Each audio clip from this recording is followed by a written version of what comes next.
les dernières nouvelles, au sens où le monde entend ce terme, de reportages sur les tumultes et le désespoir du monde, et de plus, si vous avez absorbé de la caféine, est-il étonnant que vous vous sentiez déprimé à l'heure du lunch? Choisissez plutôt des exercices de méditation comme ceux proposés ici, la lecture des grands textes spirituels ou d'œuvres inspirées. Que votre cœur et votre pensée s'alignent sur Dieu, qu'ils s'alignent sur la volonté de Dieu, sur l'amour le plus profond, car les deux sont une seule et même chose. Vous pouvez consulter la liste des thèmes sur la pochette afin de choisir la méditation qui correspond le mieux à ce que vous vivez, à votre situation présente. Sachez que le principe sur lequel s'appuie notre travail spirituel se résume ainsi: le plan de la pensée est celui de la cause. Le plan des expériences manifestées dans le monde est celui de l'effet.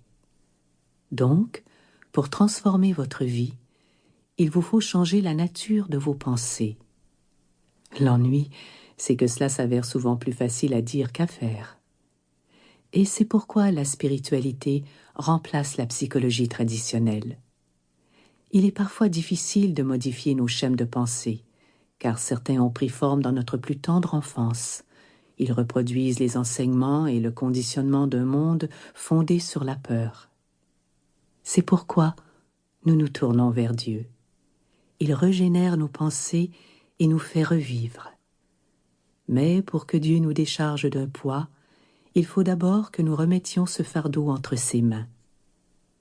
Vous avez la possibilité, maintenant, de remettre entre les mains de Dieu toutes les énergies qui vous habitent, toutes vos pensées et vos émotions, toutes vos imperfections, toutes vos blessures intérieures, tout ce qui vous apparaît comme un obstacle à votre croissance et vous prive de la joie rayonnante dont vous avez hérité en tant qu'enfant de Dieu.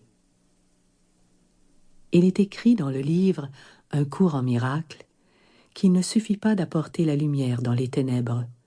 Nous devons aussi amener les ténèbres à la lumière. Si vous avez une fracture à la main et que vous vous rendez chez le médecin, il ne sert à rien de lui présenter votre genou. Remettons à Dieu, déposons sur l'autel de Dieu nos blessures, notre part de ténèbres, nos névroses, nos douleurs, afin que l'Esprit divin puisse élever ce qui était bas, affermir ce qui était faible, créer la richesse là où régnait la pauvreté et déposer dans les bras de l'amour tout ce que la peur avait noué en nous. Dieu lui-même remplacera les ténèbres par la lumière. Il suffit de vous rendre disponible pour vivre cette expérience et les miracles viendront.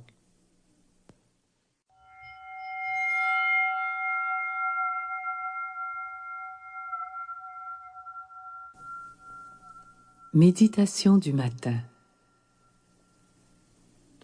Représentez-vous une petite sphère lumineuse au centre de votre tête.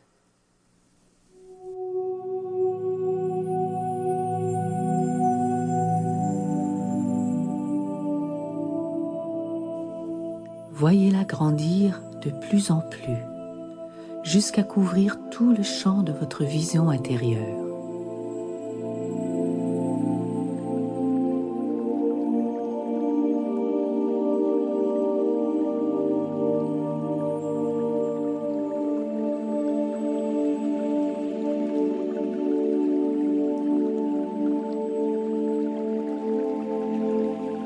À l'intérieur de cette sphère de lumière, vous apercevez un temple majestueux entouré d'un jardin.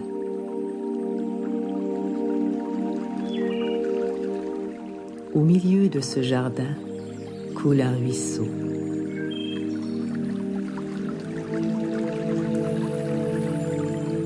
Vous remarquez que l'intérieur de ce temple est illuminé par cette lumière d'or. Et vous êtes là, car vous êtes né à ce jour nouveau, par l'Esprit et par la grâce de Dieu. Nous offrons ce que nous sommes. To keep listening to this audiobook, I've left you a link in the description so you can do it, at no cost thanks to Audible's 30-day free trial.